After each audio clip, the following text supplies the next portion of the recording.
Ladies and gentlemen, continuing our next session for tonight, the main event, the panel discussion into the carbon trading, will be moderated by Dr. Adrian Teja, CFA, the Vice Dean of School of Economics and Business, Universitas Prasetya Mulia.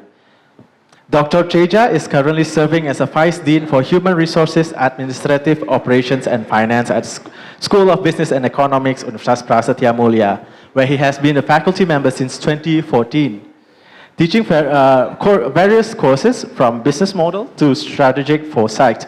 With rich employment history, he held positions at head of equity sales at Panin Securitas from 2005 to 2012 and has been affiliated with various academic institutions. Dr. Teja holds a doctorate degree in advanced corporate finance. Dr. Teja has research interests in corporate finance, taxation, and ESG sustainability.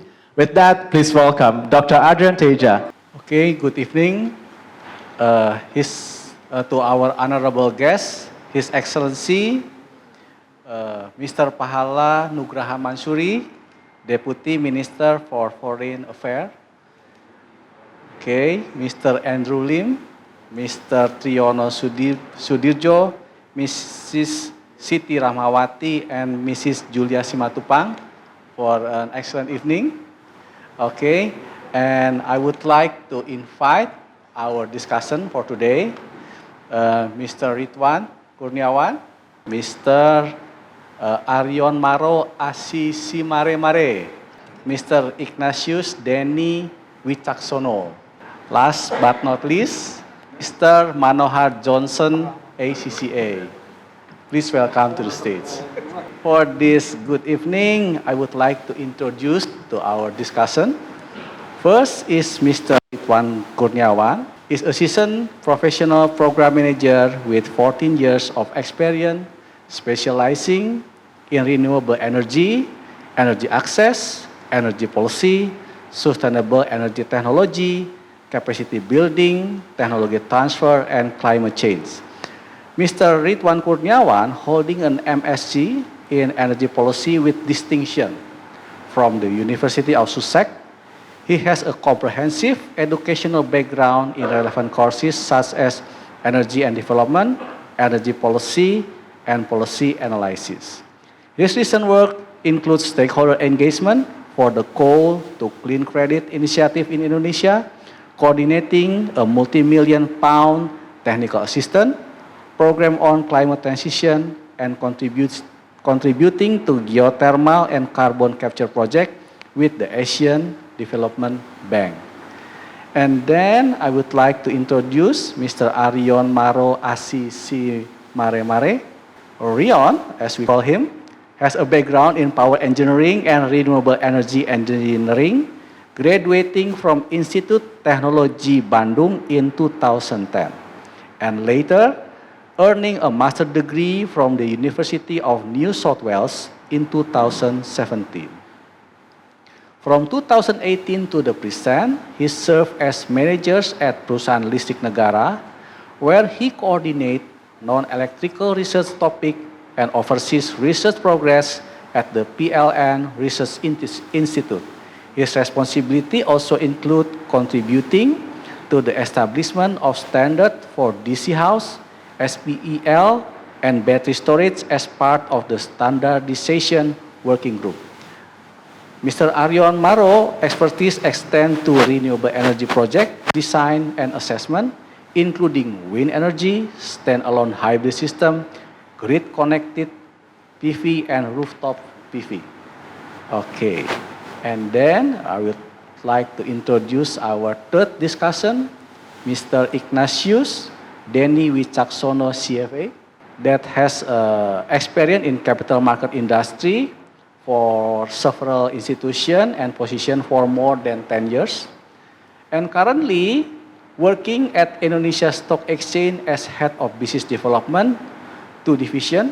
He oversight the development of structured product, index, ESG, carbon trading, and other initiatives.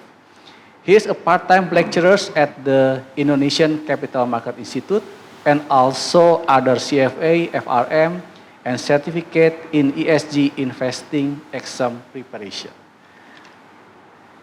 Mr. Denny also a book writer. His book, hashtag mulai dari ETF, reksadana gaya baru yang efisien, transparan, dan fun. It can be found at Gramedia, and he obtained MBA from IEE, Grenoble, and MM from Universitas Indonesia.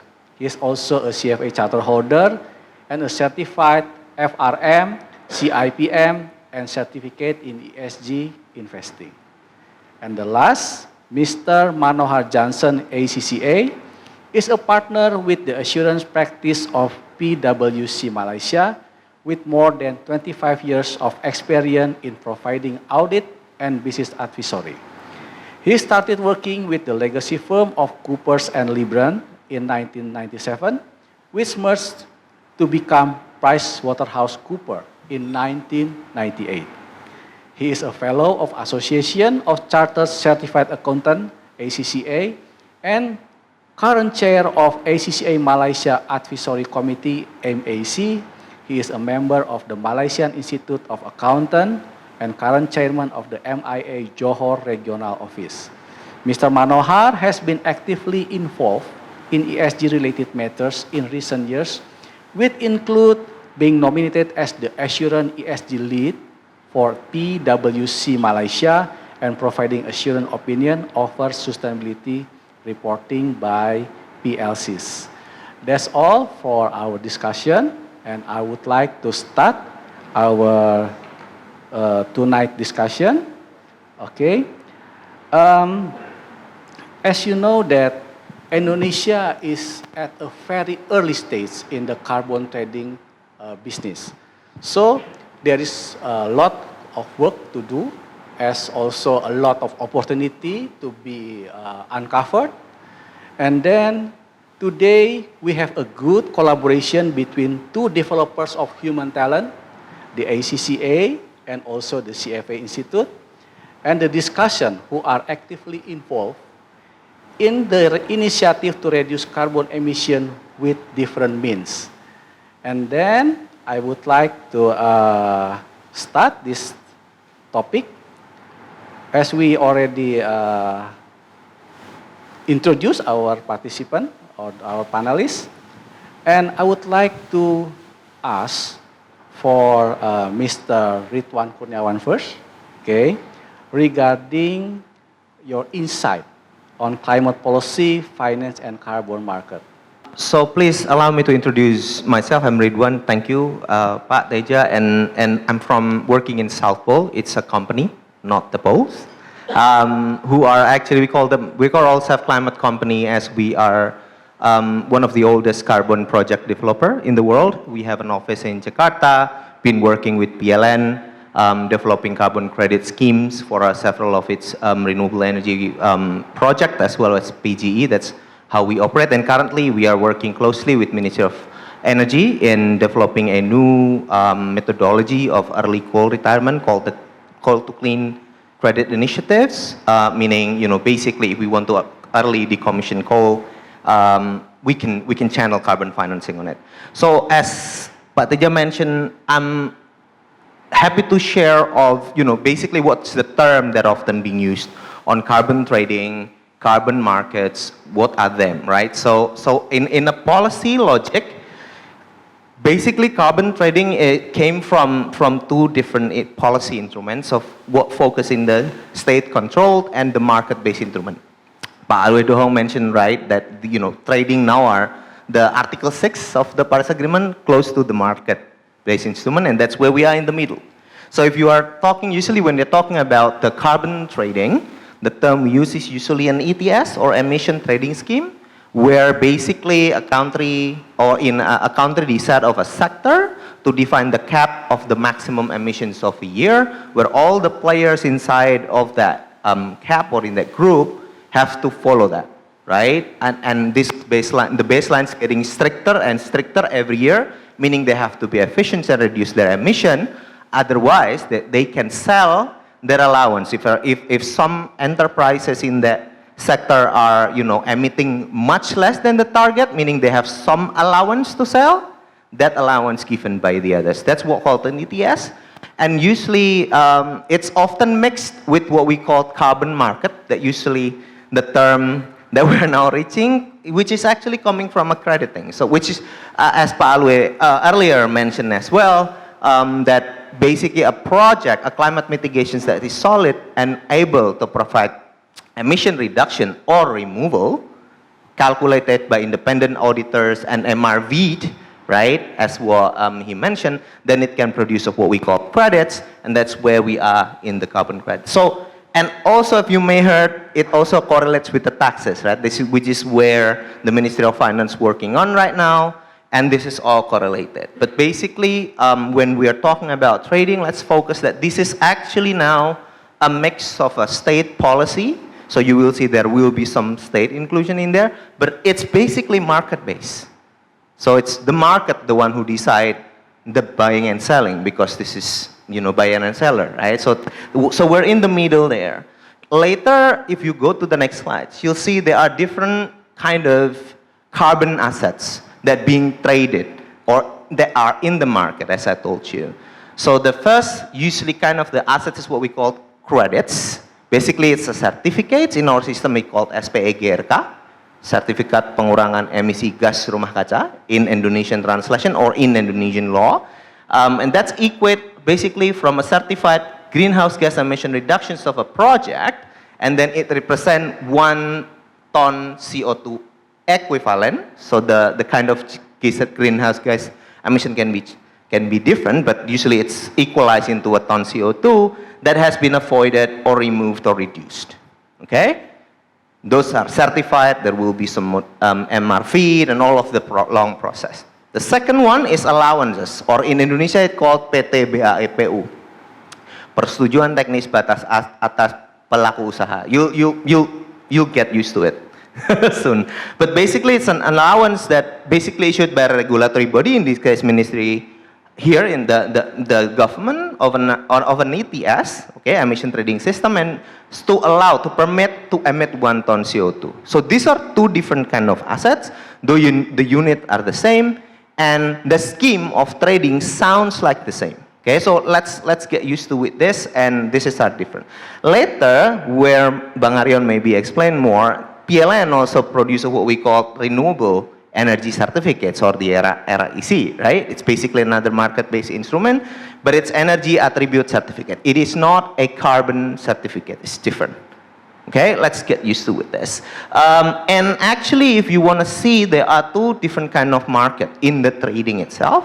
Usually what we call compliance market are the ETSs, because it's complied to follow a specific regulation set by the government. The other one is voluntary market, where B2B, between the players who, have some actions of carbon project, certified it, and then sell the certificate to other partners who want to buy it, right? That's what we call the voluntary market. Okay, so these are the terms that we will use oftenly, and you will find when you read news or any papers that you'll see. Now, if we follow then all of the assets that I've already explained before, these are two different, right? So if you want to dig deeper, what are the difference of the credits and allowance, or SPEGRK and PT BAEPU, basically it's really two completely different commodities, right? The carbon credits or offsets, where it's generated by a regulatory body, it's actually traded mainly in the VCM currently, which now the trends change. It's moving to the more of the Article 6.2 and 6.4, as Pak Alwe mentioned lately, but used to, since from 2007 till 2022, I would say, most of the transactions of the credit are in the international VCM, or voluntary carbon market, where it's actually a B2B business, like what we did with PLN, and then we sell the credits offshore, outside of the Indonesia border. Now, about allowance is the one that you probably often see, and the famous one is the EU ETS, right? When you see the price is fantastic, where the EU decided that the caps, the allowances sold are probably now, I don't know, $150, or maybe close to 200 now, just so that they are incentivized in it. But basically, it's two different things. Okay, don't mix it. Don't assume that if you are now issued a credit, then you'll get a 200 allowance cost. It's two different commodities. It's two different place. You know, the one who are mandating it is also different organization, which is the EU, and our projects are mostly in Indonesia, right? So these are the things. I mean, I just want to clarify that the focus here are most likely even talk about the ETS, are the Indonesian ETS, which are you will see later in the details. So why then, what's the policy to all of those different commodities?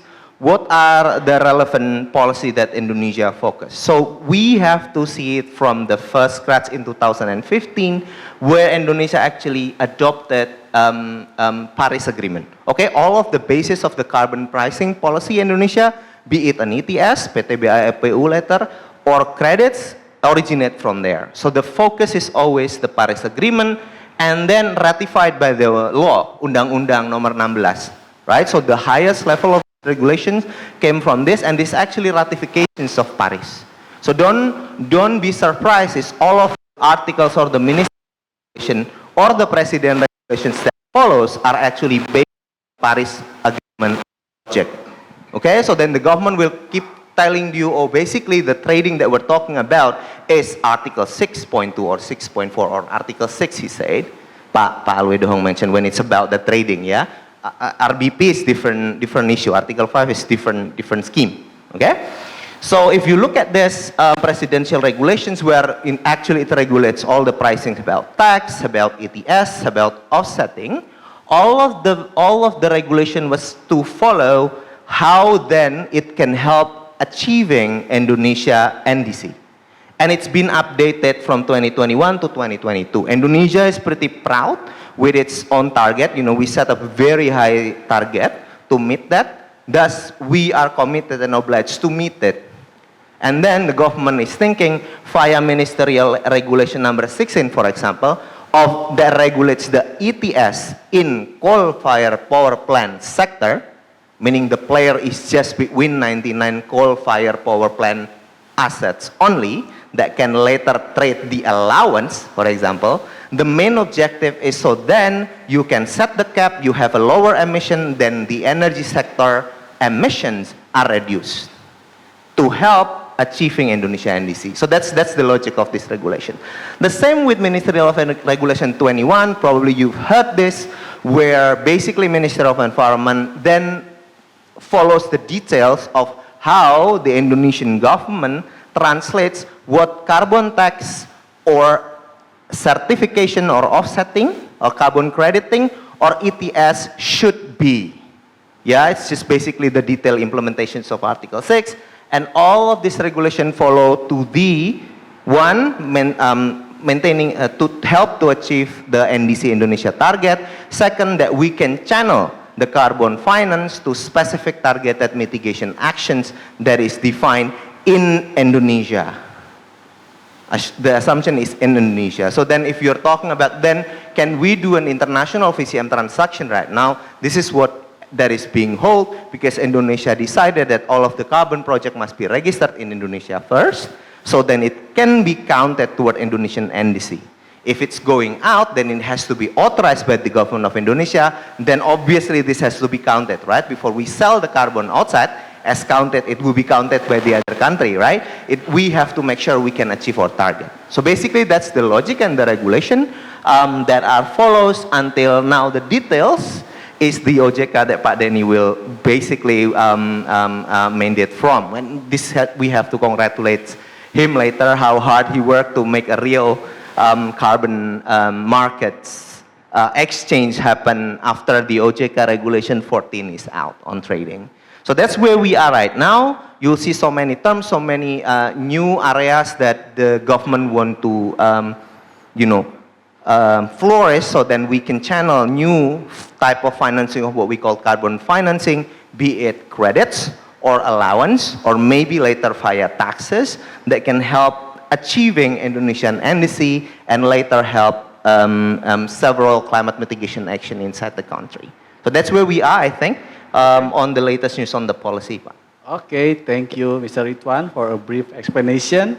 And from the explanation, we are proud that Indonesia currently on the right path, and we just need to go faster. And then this is Mr. Rion as one of local champion in Indonesia that may give us an inspiration. Okay, Mr. Rion, the stage is yours. Okay, thank you very much for the chance that are given for me to maybe explain a little bit about the PLN's energy transition roadmap. Currently, PLN develop and exercise energy transition scenario that is called the Accelerated Renewable Energy Development Scenario, in which the renewable energy capacity in PLN will be scaled up. So basically, previously in the previous RUPTL that is currently enacted in 2021, the renewable energy compared to the fossil power plant is 52%. It's still larger than the fossil power plant, so that we call it the greenest RUPTL over the lifetime of PLN. And in this new scenario, the accelerated renewable energy, we will increase and scale up the renewable energy, so the renewable energy and the gas power plant in the future will be 75% compared to 25% between the renewable energy and the gas power plant. So the renewable energy is comprised of the base load renewable energy, which is the geothermal and the hydropower, and also the variable renewable energy, such as the solar and solar PV and wind. That's the variable. So this scenario, which we develop for the electricity infrastructure development between the 2023 and 2040, is an important bridging scenario for us, for PLN, to achieve our commitment, which we already stated since 2021, that we already stated we will achieve net zero emission in 2060. So with this scenario, the emission will peak in 2030, around 334 million tons of CO2, and will gradually decrease between until 2040, because we currently still have a high capacity of coal-fired power plant, but we will reduce the emission by doing what? By doing the coal phase down. So gradually the capacity factor or the operational of the coal-fired power plant will be. So instead of maybe we operated in 80% capacity factor, gradually we will reduce it from 80, 75, and until 60. So the emission from the coal-fired power plant will also be reduced. And this also related to the PTBAU PU that is already mentioned by Pak Ridwan before. So that's also one of the way for PLN to reduce the emission and stay within the regulation in the future. So after after 2040, in 2050, the reduction of emission will be much more significant, because between 2040 and 2050, several of our coal-fired power plant will be naturally retired. So in our scenario, we plan to retire our coal-fired power plant naturally until its economic lifetime ends. Before that, without the energy transition agenda or energy transition commitment, we PLN and also the government of Indonesia prefer to operate and extend the lifetime of the coal-fired power plant because it's cheap and reliable. We can operate it reliably to support the system, and cheap. That's the point. So, but with the energy transition agenda, we commit to only operate it until its economic lifetime ends. So between the 2040 and 50, some of the coal-fired power plant will be ended economically lifetime. And then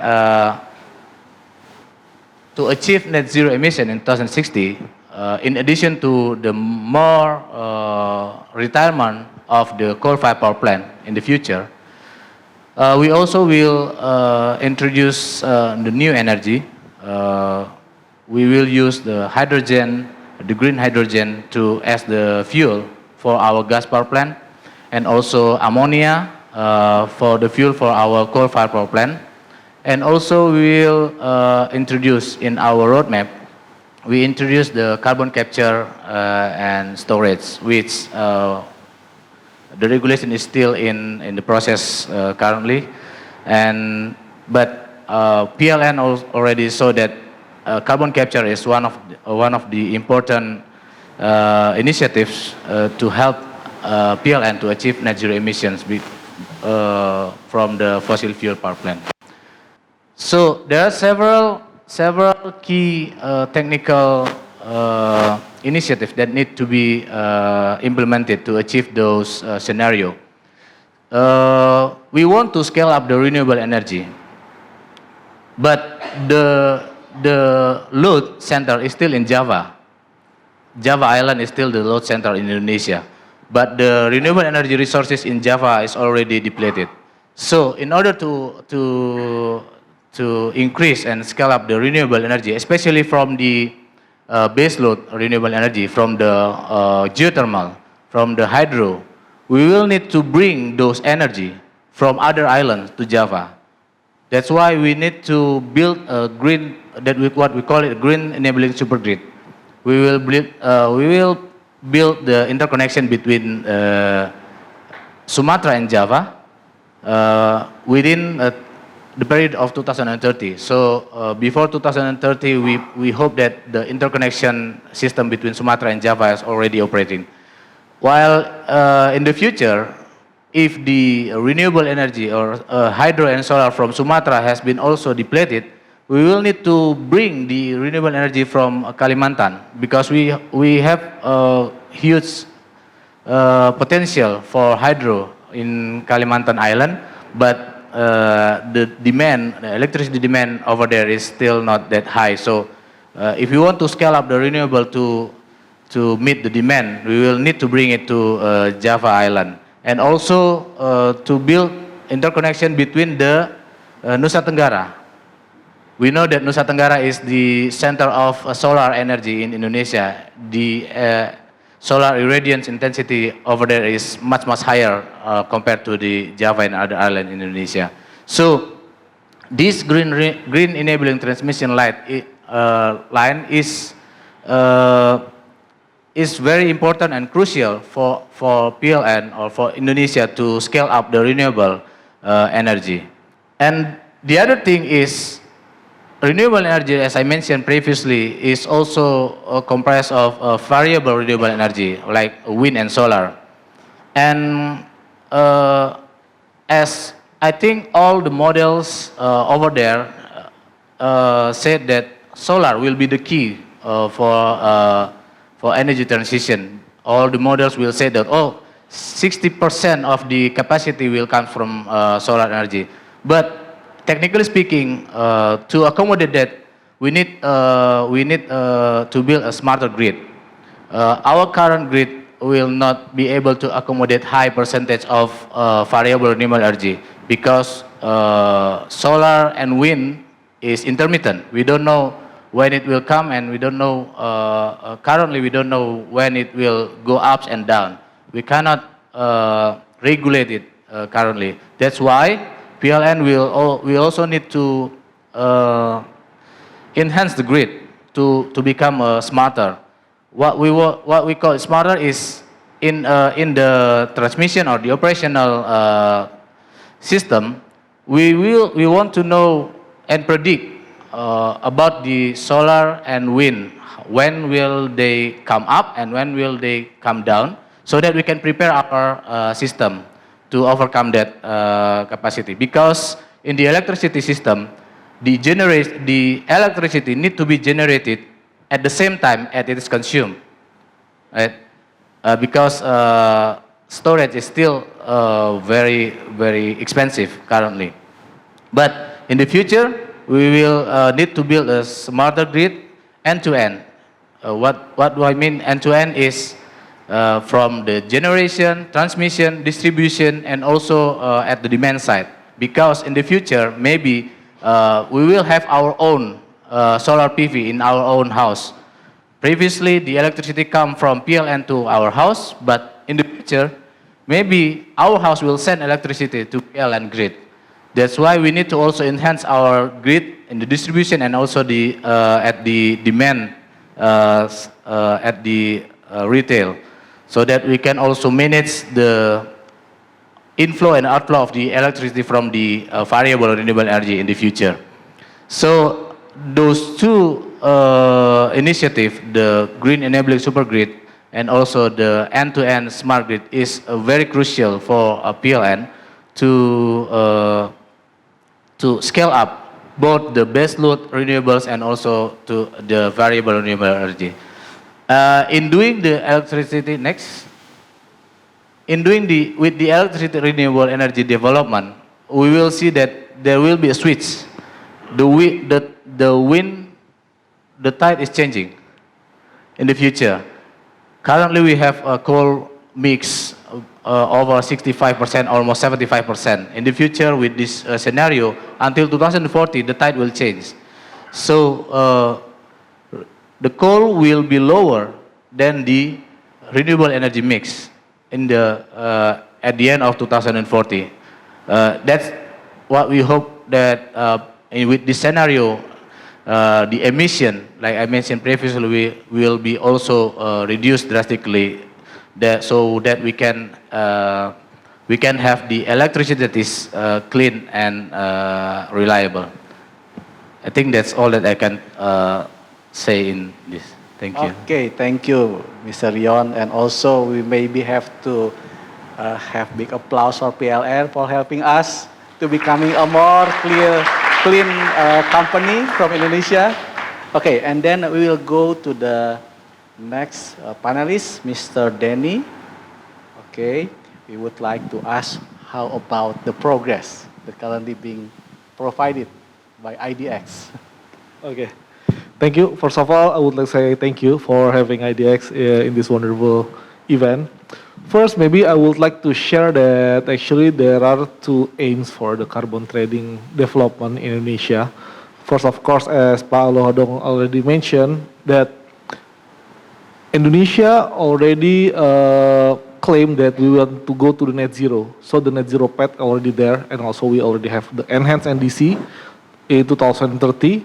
So the first is the presence of the carbon exchange, of course, to help Indonesia journey to achieve the NDC.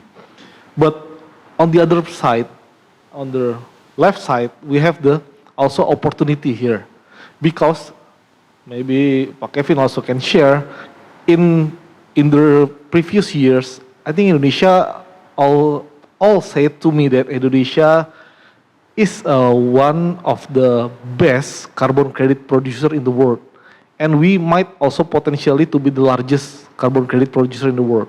So not only maybe we can only save Indonesia in our NDC, maybe we can also save the world, because our carbon credit is enormous, and that's why we need a market exchange to realize that carbon credit. And as we see, the other players are also joining the carbon market. Most of the stock exchange right now also joining the carbon market, like Bursa Malaysia, Japan Exchange, Singapore, all of them have the carbon market. So I believe because we already also integrate the carbon market in 26 September, that will be our good step, so that all the carbon credit not only going outside Indonesia, but also can be traded in Indonesia. As for the carbon exchange itself, I think the benefit for the investor is not like the other type of asset class that you want to get money from it, but actually this is more on how we can achieve the sustainability. In the capital market, actually we also always push all the listed companies to do the carbonization and also net zero. So that's why we have a lot of effort to push all the listed companies to go there. and also we are helping their journey to go to the net zero. The regulation already there. We will have the POJK 51, also SAOJK number 16, to mandate all the listed company to count their carbon emission and also disclose what are their action to reduce the emission. And with the carbon exchange right now, I think we have the end-to-end also solution for the decarbonization until the net zero path. Yeah, so this is the carbon exchange that we have. We have launched it on 26 September. So this both of the instrument can be traded there, both allowance or PTBA PU and also carbon credit or SPA GRK. And also we have several competitive advantage they would like to bring to the carbon market, for example, like transparency, price discovery. We would like to bring this in the carbon exchange or to the carbon market so that the carbon exchange transaction can be more liquid and also can help the project developer to set up more project in Indonesia. This is the interesting part. Currently we have the 45 registered users and the push factor is still very low in Indonesia. We have the cap and trade, but all the cap is very high. Nobody want to sell, nobody want to buy. All of them want to sell. So we want to buy the carbon credit. Right now, that's one of the quite a problem in Indonesia. As you may see that 93% of the buyer is coming from the listed company because the push factor of ESG investing is there. So all the big companies starting to make their decarbonization journey and also they buy the carbon credit to offset their emission. And the 29% of them also including financial institution, particularly bank, because bank also I think quite advanced in terms of ESG, and the 17% is coming from BUMN. BUMN also have the mandate from the Ministry of BUMN to do the decarbonization journey. So they always becoming our part in the carbon exchange.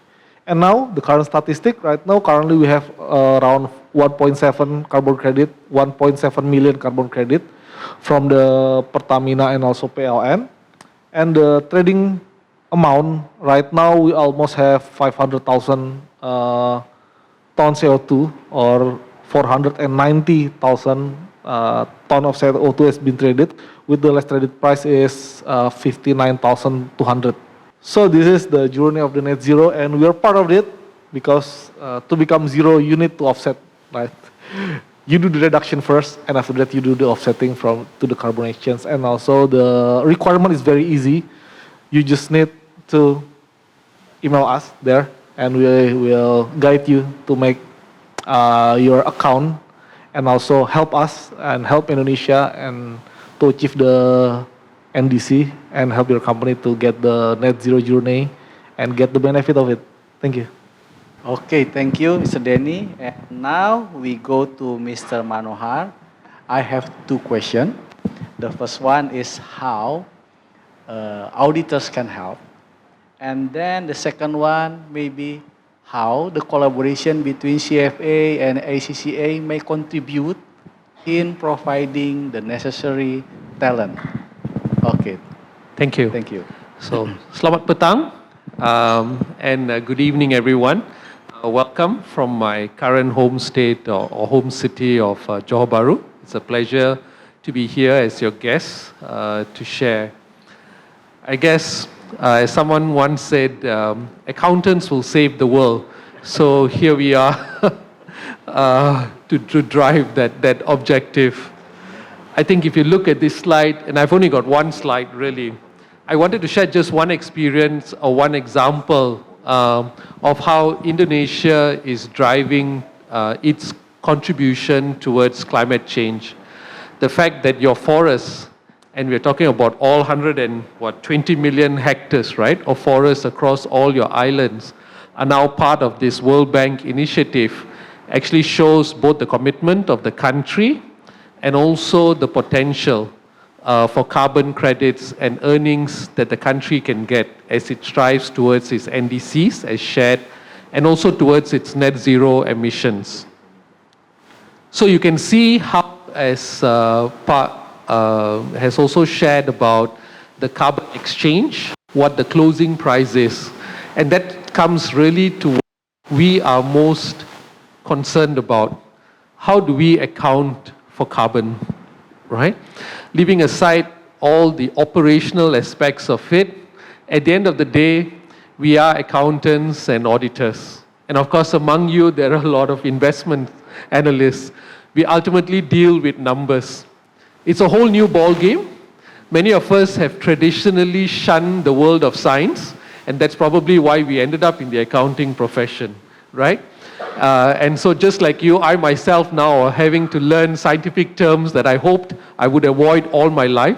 Terms like GHG, right? Carbon offsets, nature-based solutions, right? But yes, we have to embrace it as a profession.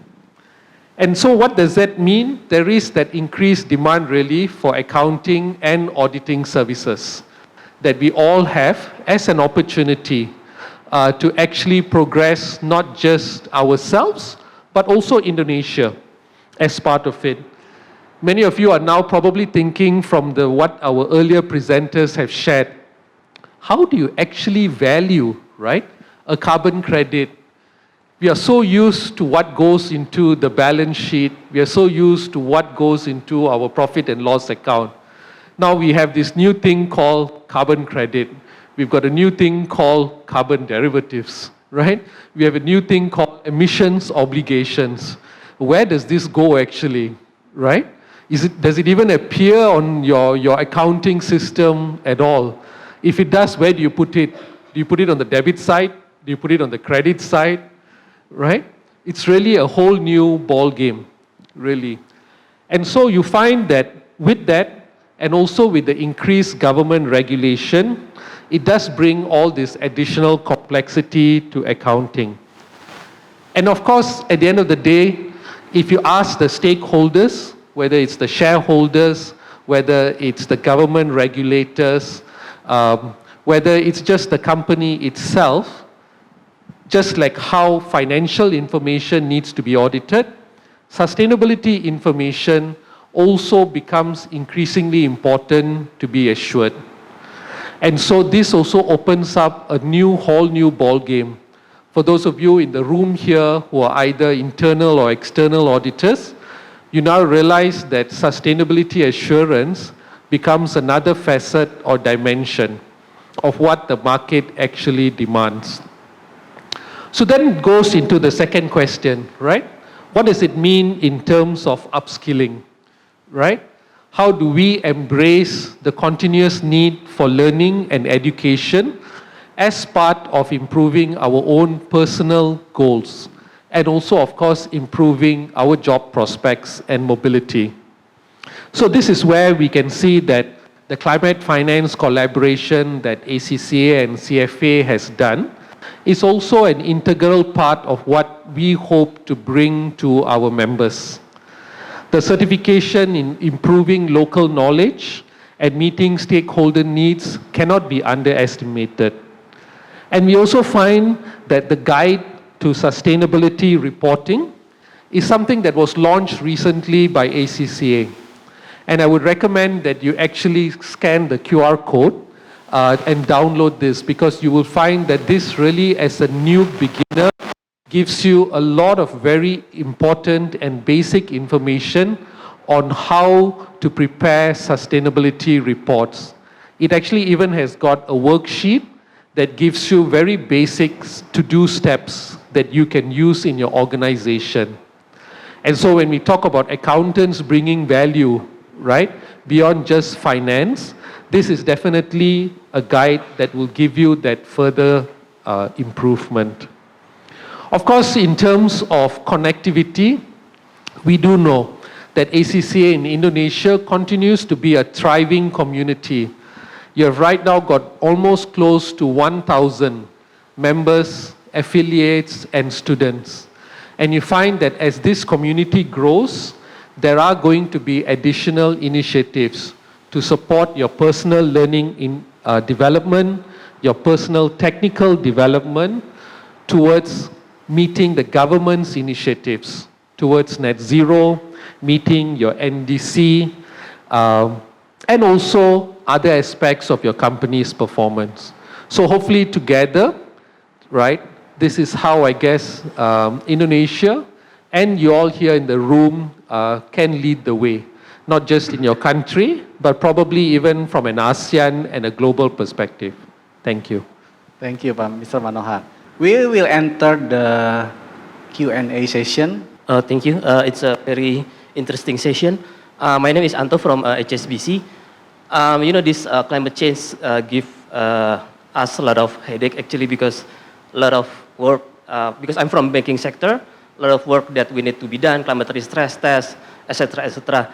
And maybe the question is, in the session it was mentioned that there is a plan for the NDC for carbon emission reduction by 31.89% by 2030. My first question is whether this is realistic.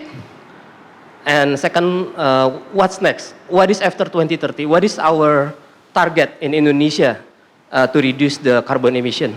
I think that's all. Thank you. I'm not government, so it's supposed to be Pak Lue Dohong and Pak Pahala the one who answer. But I think the stake is pretty high. If you look at the NDC document, it's a public document, Enhanced NDC 2022. There is pretty clear breakdown on how and what is the target and how the government able to achieve it on its own. We call them CM1, countermeasure 1, meaning the Indonesia can do it on its own, and CM2, with the help of international world, Indonesia could achieve more. So if you look at, because I'm the energy background, so I often look at the energy target, it's pretty clear. It's in line with what PLN actually mentioned. So when PLN set the target of the power sector, it's pretty much reflected in the Indonesia NDC power sector, which actually contribute pretty high in the emission inventory. So if you mention what's next, so what's next is so many things. If you're the bankers able to think about financing a new renewable energy project, grid transmission projects, smart grid projects, CCS projects, hydrogen projects. So those are what listed in the future and what Indonesia think should be able to do on its own and with international support under whatever financial products you can provide, right? So I think that's pretty much where we are and what's next. And many of the potential new kind of projects, the green climate projects, are in the energy, I would see, as the forestry sector most likely are mainly are from controlling forest fires with peatland restorations. And I think the biggest next step on the NBS is actually mangrove restoration and peatland restorations. If you're like having more interest in those NBS, the nature-based solution area, I think that will be kind of the next for what Indonesia is planning to do to meet its NDC per climate target, say. Yeah, I think that's neutral enough, right? It's mentioned all in the NDC. Are you optimistic that the target will be met? Wah, is this a political statement? I cannot answer that. Okay, but I think from the PLN perspective, it can be done. How about that, Mr. Rion? Yeah, as Mas Ridwan mentioned that all the initiative that is in energy sector, especially what PLN do, our plan in the RUBTL in 2030 it's reflected in the NDC. What we plan in our accelerated renewable energy development is also reflected on the NDC. The renewable energy capacity addition, the biomass co-firing ratio, and also clean coal technology, and also the gasification. We already implemented, we already do it, and we believe in 2030 the target to achieve, for example, in the NDC, it's a 21 gigawatt of renewable energy. It's achievable in 2030. But as Mas Ridwan mentioned, all that initiatives requires funding, right? Yes. And financial support. And that's also one of the enablers that is required for the energy transition in Indonesia. We need to develop a more creative way to fund or to finance the climate or energy transition initiatives. which maybe currently is not available currently. So maybe if we have some innovative way to fund, to finance the initiative, maybe it will be more optimistic to be achieved. Okay. Okay, thank you very much. And then the last question, please go Saya ahead. Intan dari PKN STAN. Mungkin tadi dijelaskan ya kalau untuk carbon trading ini yang terkait itu sepertinya industri dan kemudian juga ada negara gitu ya. Nah ini kan kalau Indonesia kan konteksnya kita banyak small medium enterprise gitu ya. Nah apakah gitu ya ada model mungkin pembiayaan untuk support gitu ya SME sehingga mereka juga ikut bisa berkontribusi gitu ya dalam isu terkait climate change ini gitu. Mungkin itu saja, terima kasih. Okay. Terima kasih Bu, thank you Bu. Actually, yes Bu, just last 2 days, BPDLH just launched and the NIDX also do the socialization about the grant. So we have a grant for all the project developers in which a small scale project developers. So to make a carbon project or carbon credit project, you need to like making a PDD or kalau Indonesia dibilangnya daftar rencana aksi mitigasi DRAM. Jadi itu harus dibuat dulu, proyeknya mau ngapain gitu kan. Nah itu sekarang ini lagi ada program subsidi, diberikan subsidi sebesar $5.000 khusus buat proyek yang kecil. Nah buat proyek yang udah jalan, itu ada lagi subsidi nanti untuk dibeli karbon kreditnya oleh BPDLH pada saat sudah tergenerate karbon kredit, diberi dengan harga $5 ya kalau saya nggak salah $5 untuk paling banyak sekitar 20.000 ton untuk carbon project yang setiap tahunnya menghasilkan maksimum 100.000 ton. Nah jadi ini sebenarnya upaya yang dilakukan pemerintah dalam ini BPDLH untuk tadi mendorong pemain-pemain kecil juga masuk. Sekarang kan tadi kita lihat PLN sama Pertamina, masa kita subsidi yang gede-gede gini kan enggak kan, mereka udah punya uang lah. Nah tadi kecil-kecil kita juga lagi dorong. Jadi kalau ibu mau ikut, ada tertarik carbon project, coba aja kontak BPDLH atau enggak kita ada rekaman materi yang tadi kemarin siang kita sosialisasin ke semua project developer, nanti ibu bisa lihat lagi kira-kira apa sih opportunity-nya gitu ya. Okay, and now I will have to conclude this discussion, and this is what we learned tonight. The first one is we know that climate is our business because it relates to our home in Earth. So the government initiatives is always involve the strong involvement from the private sectors. We already unite before to make our Indonesia, and then we'll still unite to make the difficult target to be achieved. And then if we look to our country strategic position, that with this a lot of initiative, a lot of effort, all the potential for renewable energy will be uncovered. That will benefit us, and we will becoming one of major player and major contributors for reducing the carbon emission in the world. And also, carbon exchange is not just an exception. It will becoming a norm. So what Mr. Manohar says earlier, that it uncover also new opportunity, new business, and as always, we have to upskill our skill to help this gigantic work to be done properly. And then I think that's all for today. I would like to give a big round of applause to all our discussion. Thank you very much. Such an insightful conversations we have this evening. Thank you, moderator, and all the speakers for the discussions.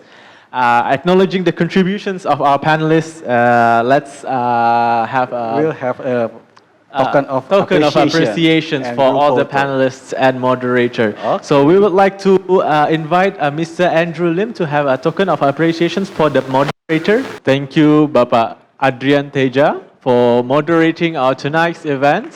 Please give big round of applause for Dr. Adrian Teja. And next, we invite Ibu Julia Simatupang, the country manager, to have a token of appreciations for our panelists. Bapak Ridwan, token of appreciation for Pak Denny, Ignatius Denny, CFA. This big round of applause for Pak Denny. And also we invite Pak Triyono Sudijo, the Vice President of CFA Society Indonesia, to have a token of appreciation for our panelists.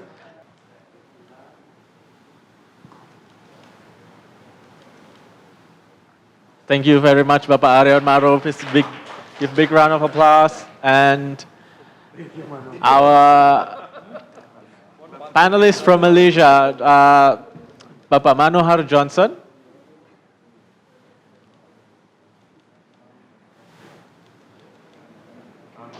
Thank you very much, Bapak Manohar. And we invite to have photo sessions.